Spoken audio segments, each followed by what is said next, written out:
రామాపురం అనే చిన్న గ్రామంలో రాము అనే యువకుడు ఉండేవాడు. చదువు పెద్దగా లేదు, డబ్బు అంతకన్నా లేదు. కానీ ఒక కల ఉంది. ఒక సొంత వ్యాపారం పెట్టాలి, జీవితంలో ఎవరి మీద ఆధారపడకుండా తన కష్టంతో బ్రతకాలి అని. గ్రామం చుట్టూ కొత్త ఇల్లు కట్టడం ఎక్కువ అవుతుందనే విషయం రాము గమనించాడు. అప్పుడే అతని మెదడులో ఓ ఆలోచన మెరిసింది. ఇక్కడ ఒక చిన్న ఇటుక బట్టి పెడితే ఎలా ఉంటుంది అని అనుకున్నాడు. కుటుంబ సభ్యులు మొదట్లో అడ్డుపడ్డారు, కానీ రాము వెనక్కి తగ్గే వ్యక్తి కాదు. రాము మట్టి కోసం కొంచెం భూమి అద్దెకి తీసుకున్నాడు. రాత్రింబగలు మట్టి కలపడం, బ్లాకులు అచ్చు నింపడం, ఎండలో ఆరబెట్టడం, కాల్చడం అన్నీ తనే చేసేవాడు. మొదట్లో ఇటుకలు స్థిరంగా వచ్చేవి కావు, కానీ రాము ఓపిగ్గా సరి చేసుకుంటూ వెళ్ళాడు.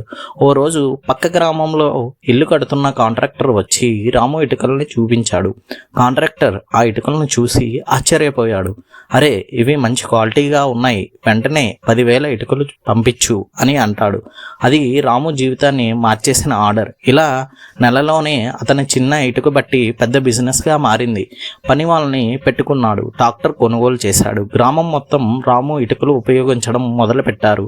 ఒకప్పుడు నీ వల్ల కాదు అని అన్నవాళ్లే ఇప్పుడు రాము అన్న మాకు ఇటుకల లారీ పంపించండి అంటున్నారు.